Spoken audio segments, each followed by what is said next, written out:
आपली द्राक्ष बाग एक समान चांगली फुटण्यासाठी पाणी काढलेली चांगली की थ्रिल मारलेलं चांगलं. नमस्कार शेतकरी मित्रांनो.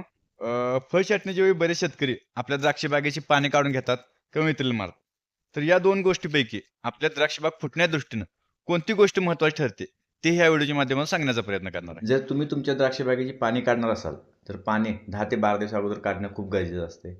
पण याचा एक तोटा होतोय की आपण पाणी काढल्यानंतर आपल्या पानातील असणारे अन्नद्रव्ये जमिनीत पडून जातात. जर तुम्ही तुमच्या द्राक्ष बागेला इथेफॉन वापरणार असाल तर इथेफॉन 10 ते 12 दिवस अगोदर वापरणं खूप गरजेचं असते. इथेफॉनचा उपयोग हा होतो की आपण इथेफॉन मारल्यानंतर आपल्या पानात असलेले अन्नद्रव्ये खाली न पडता पान पूर्णपणे पिकलं जातं आणि पानात असलेले अन्नद्रव्ये काळीत पूर्णपणे निघून जातात.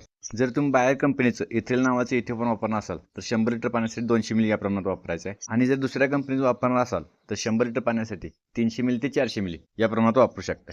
पाणी तुम्हाला अगदी लवकर पाडायचे असतील, म्हणजे तुम्हाला टाईम नसेल बाग छाटण्यासाठी, तर 100 लिटर पाण्यासाठी 1.5 किलो DAP निवडी वापरू शकता. जर का तुमच्याकडे 10 ते 12 दिवसाचा कालावधी असेल आणि तुम्हाला पाणी पूर्णपणे पिकवून जर पाडायचे असेल तर यासाठी तुम्ही 100 लिटर पाण्यासाठी 13,045 1 किलो किंवा 0,3234 1 किलो किंवा 0,050 1 किलो या पद्धतीने वापरू शकता. याच्या व्यतिरिक्त पोटॅशियम बायकार्बोनेट वापरणार असाल तर 100 लिटरसाठी 400 ग्रॅम या प्रमाणात वापरू शकता. पण आपल्या द्राक्ष बागेची पाणी काढण्यापेक्षा इथेफॉन मारणे हा पर्याय आपल्या द्राक्ष बागेच्या दृष्टीने योग्य ठरू शकतो. त्या दृष्टीने तुम्ही निर्णय घेऊ शकताय. धन्यवाद.